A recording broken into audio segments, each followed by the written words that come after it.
Hello my marvellous sausages. Right then, this is a guide for the K1 Logistics Legend Lost Sector, don't you know? Now these Lost Sectors ran solo will give you some of the game's best exotics, or at least some of the newest exotics. So this is the only way to get them, but it can be quite difficult to do them on your own some. So on this particular guide, I'm going to show you the best way to do it if you're an average skilled player like my good self. Here I am riding my giant phallus.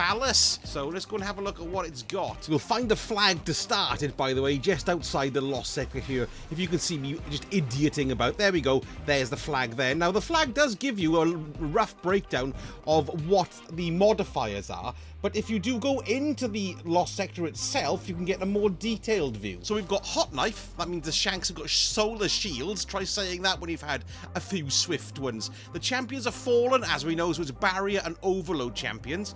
And then the modifiers we've got, of course, are locked loadout. So obviously our loadout is locked. Match game. Now that means that if you're shooting something and you don't match their elemental, it's very small damage comes off the shield. But matching your elemental damage to the shield will deliver sharp kick-ins. And then, of course, there's extra shields as well.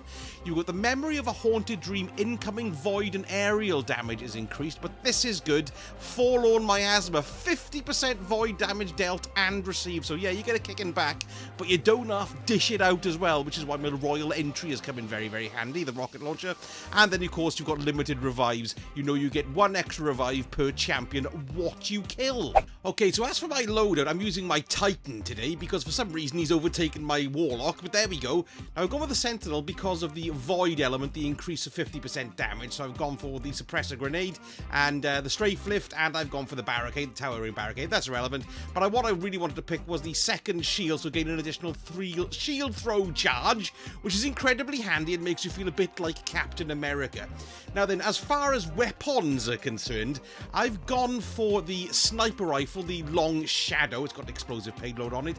This is very handy because, as you know, we've got barrier champions in it. And then for the overload champions, I've gone for Tiku's Divination, but not only the overloads get a kick-in from it, every git gets a kicking from it too because of all the seeking capabilities and the blowy-uppy capabilities, which are amazing. And for my power weapon, I've got the Void Rocket Launcher, the Royal Entry, which is marvellous because, of course, it's got built-in tracking, which is brilliant, but it's also got Ambitious Assassin, which means that it sticks an extra one in the pipe after a kill. So you've got 2 rockets in the tube, which is brilliant. It doesn't fire 2 at once, of course, but you can fire off 2 pretty quickly, and this just deals boss damage like no one's business. Right, let's go and have a look at the helmet. Ooh, misses. So for the helmet, I've got a rocket launcher ammo finder, which I think is pretty important if you've got a rocket launcher, because this serves a major purpose in making this a lot easier for you.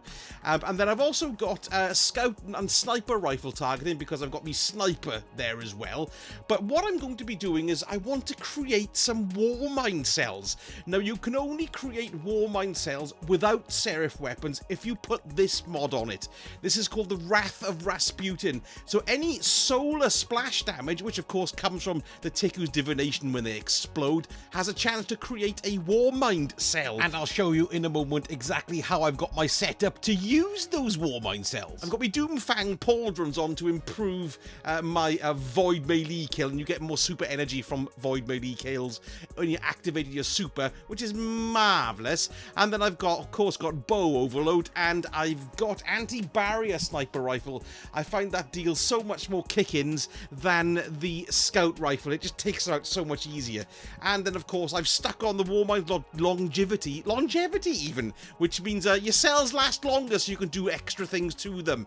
Ooh, again. And for me chest armor, I've stuck on another rocket launcher mod, which increases the amount of rocket launcher ammo I can carry, which is incredibly handy. Oh, buggeration. And then I've also got cellular suppression. I gotta put my dentures in correctly today. Defeating a combatant with a 7 serif weapon has a chance to drop away. Bollocks to all that.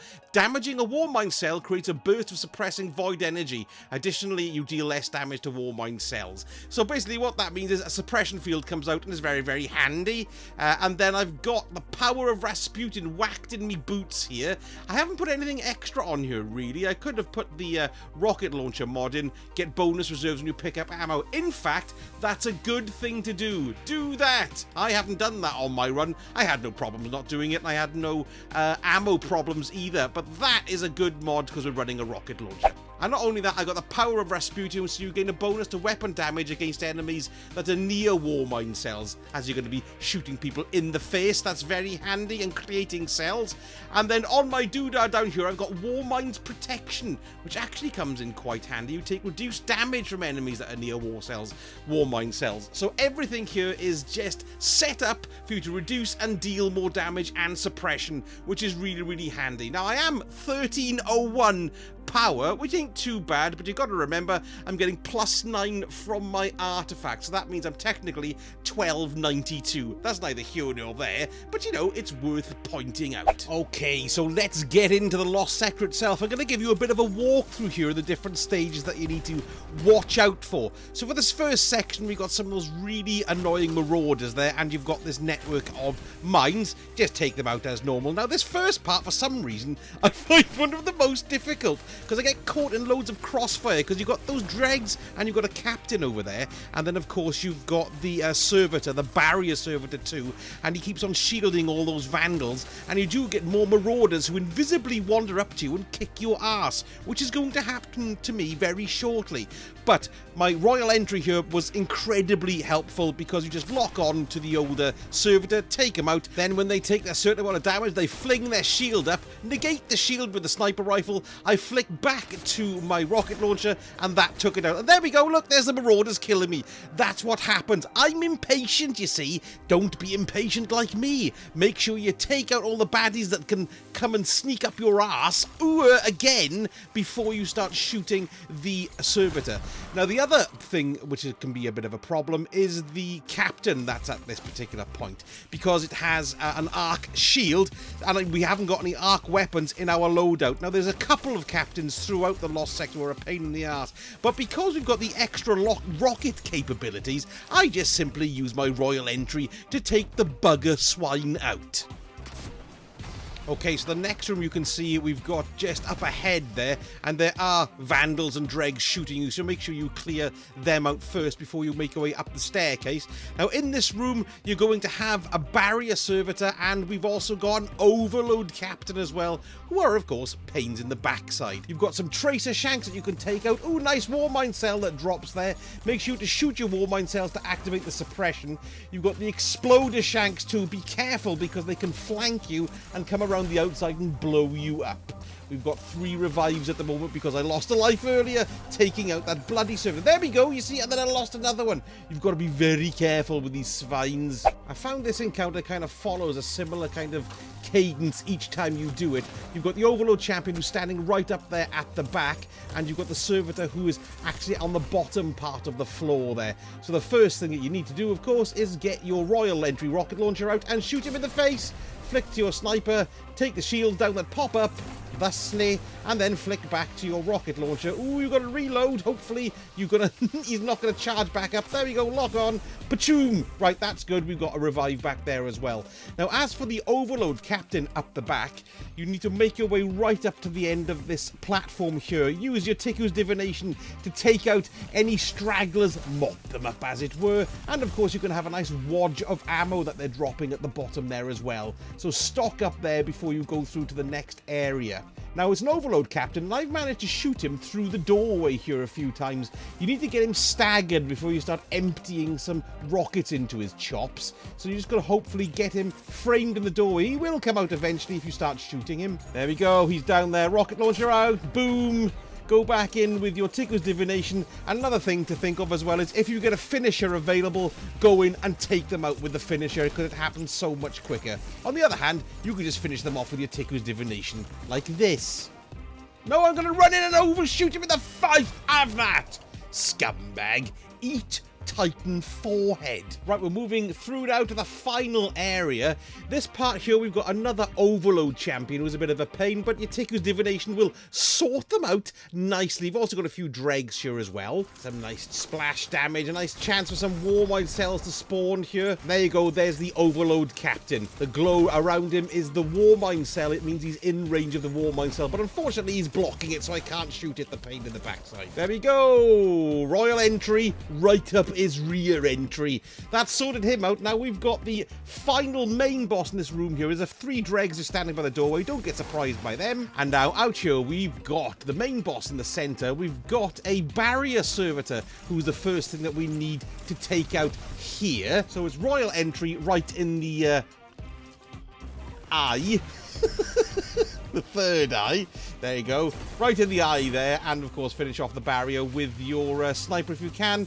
But this is quite a handy place for cover up here in this doorway to take a lot of the people out. But you've got nightmares and you've got dregs. You're going to have arc captains who are going to come from the left over there as well. So this is a good vantage point to pick off as many as you can. As for the servitor's shield, it drops once you've killed a certain amount of enemies. It doesn't seem to be tied to destroying the nightmares. It just seems to be tied to killing a certain amount of enemies. So once it starts thinning out on the ground, the shield will drop of the servitor, and then you can start emptying things into its face. There is also a dreg nightmare who comes from that area where the back door is. So once you take out this guy with his shields here, you're going to have the Dreg Nightmare to take out on the right as well. It is worth taking these guys out. Well, you don't have to really. The only thing you do actually physically need to take out is the boss, but there's a big chance he'll kill you quite easily, so be careful of these bloody nightmares. Okay, so this is where the Void Captain turns up, and you can see there the shield has dropped on old Servitor One Eye. Now, he doesn't stay there for the entire time, so we've got a nice wodge of rocket launcher ammo, so a good few hits, knocking off at least 1/3 of his energy, will make him teleport over to the far left-hand side of the map, leaving this area clear for you to clean up any stragglers before we go over there and shoot him up the arse. A few dregs there, nice Tiku's divination to the end, and there's the captain. Now, he is only a red bar, and of course, because it's match game, it's difficult to take his shields out, so which is why I always just get me rocket launcher in the face. Occasionally, they can teleport out of the way, which is really irritating, but there we go. That's why we use this. Okay, second stage, take out any dregs who happen to be in the way. If they are shielded by him, lure them away from him so the shield will drop, because that's always a handy thing, because the servitors are always shielding things. There we go. 1, I think it's 2 to his face, and then he'll teleport over to the other side. There you go. You can see my ambitious assassin there has put 2 in me launch tubes, which is incredibly handy. So bang. And there we go. He's going to teleport now to the other side of the map. And then you can stay here, and you can use this as cover if you need to against him. But look, 2 rockets, and he's a goner. And I just finished them off being a Void Captain America. As for drop rate, it took me about 4 runs, and I did get one of the new exotics to drop. It was the Icefall Mantle, because this one, when you're running it today, will do it for your arms. But the strategy for beating this as a legendary Lost Sector will remain the same. Let me know in the comments what your build was, if you ran something similar to me or something completely different. I'd really like to know how people are beating this, if you're slightly under-leveled or just on level like I am. And if you want to support the channel, you can buy me a coffee if you're feeling incredibly generous. But a subscribe and a like, and like I said, a comment would be fantastic too, as you're all marvellous. Thank you so much for watching, and I shall see you all again very soon. Sausage out.